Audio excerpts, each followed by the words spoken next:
शहाजी बापूंच्याकडे जी काल या ठिकाणी धाड झाली, खरं तर हे अपेक्षित होतं का आणि तुम्हाला या सगळ्याबद्दलची काय भूमिका आहे? नाही काय नाही, ती काय चौकशी होईल आणि त्याच्यामध्ये काय एवढं सिरियसली घेण्यासारखं नाही आहे. ठीक आहे. रात्री तुम्ही एकत्र हॉटेलमध्ये होते, काही संवाद झाला, भेट झाली? नाही मी अगोदर आलो होतो आणि मुख्यमंत्री महोदय नंतर आले होते आणि इथं एकत्र पैठणमध्ये सभा होत्या.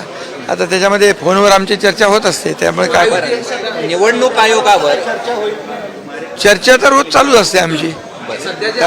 निवडणूक आयोगाने जे सध्याचे आरोप प्रत्यारोप सुरू आहेत एकमेकांवर, त्या पार्श्वभूमीवर काहीतरी एकत्रितपणे एक बैठक होते समन्वयासाठी असं कळतंय. आरोप प्रत्यारोप मी केलेत, मुख्यमंत्र्यांनी केलेत? बिलकुल केले नाहीत. आम्ही ही निवडणूक स्थानिक पातळीवरची आहे, स्थानिक विषयांना घेऊन करतोय. स्थानिक विषयांचा विषय जो त्या ठिकाणी आहे, स्थानिक समस्या आहे, स्थानिक प्रश्न आहे, ही स्थानिक प्रश्नावरची निवडणूक आहे, ही कार्यकर्त्यांची निवडणूक आहे. त्यामुळे इथं राजकीय भाषण करणं काही त्याची आवश्यकता नाही. त्यामुळे तुम्हाला मी सांगतो, लोकसभा, विधानसभा आणि स्थानिक ही कार्यकर्त्यांची निवडणूक आहे. कार्यकर्त्यांची निवडणूक त्यांनाही अपेक्षा असते आपल्या नेत्यांनी यावं. त्यामुळे आम्ही प्रचार करतोय, डेव्हलपमेंटवर प्रचार करतोय. निवडणूक आयोगाने ज्या निवडणुका रद्द केल्या त्याविषयी मुख्यमंत्र्यांनी खंत व्यक्त केली आणि हा निर्णय थेट चुकीचा आहे असं म्हटलं. नाही, खरं म्हणजे एकदा निवडणूक प्रक्रिया सुरू झाली, ती सगळी प्रोसेस कंप्लीट झाली, त्यानंतर निवडणुका कधी थांबवल्या जात नाहीत.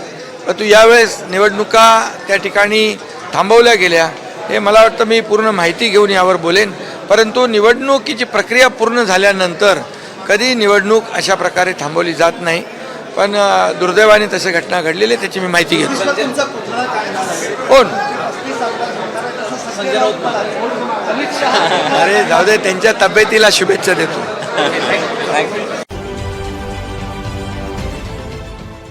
देश विदेशातील प्रत्येक घडामोडींचे लाईव्ह अपडेट मिळवण्यासाठी आता साम टीव्हीच्या सर्व सोशल मीडिया प्लॅटफॉर्मला लाईक, फॉलो आणि सबस्क्राईब करा. तसंच सर्व नोटिफिकेशनसाठी बेल आयकॉन प्रेस करायला विसरू नका.